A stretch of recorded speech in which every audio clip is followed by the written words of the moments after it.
विनोद चौधरी विनोद चौधरी घरमा पैदा हुनु पर्यो सुध गर्ने भयो दुःख नगर्नलाई त विनोद चौधरीको घरमा पो जन्मिनु पर्यो त त्यसको पैसा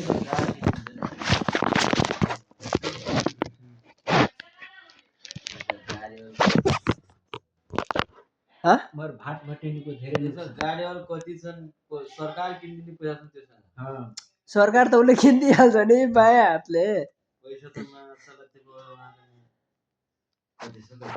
अनि उता नि अरबपति हो अनि अरबपतिले त के गर्छ नि नेता नीति किन हुँदैन नेता किन हुँदैन त्यो राजनीतिमा त्यति घुस्दैन क्या कहाँ राजनीतिकमा घुस्छ त नि के अरे बिजनेसम्यान अनि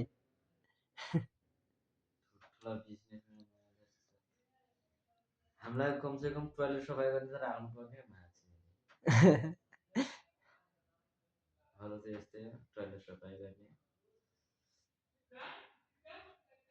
अनि त्यही पनि त्यसको त अनि करोडौँको बिजनेस छ कति कति राखे होला त्यसले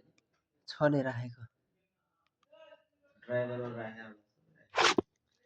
अनि मान्छे नै करोडपति अनि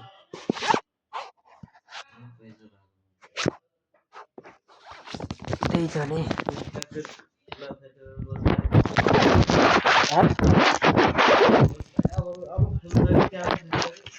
खोलिहाल्छ नि अब अनि उसको फ्याक्ट्री त यहाँ पनि रहेछ नि त सिजी ग्रुपको चाउचाउ भेटाइरहेको थिएँ मैले विनोद चौधरीको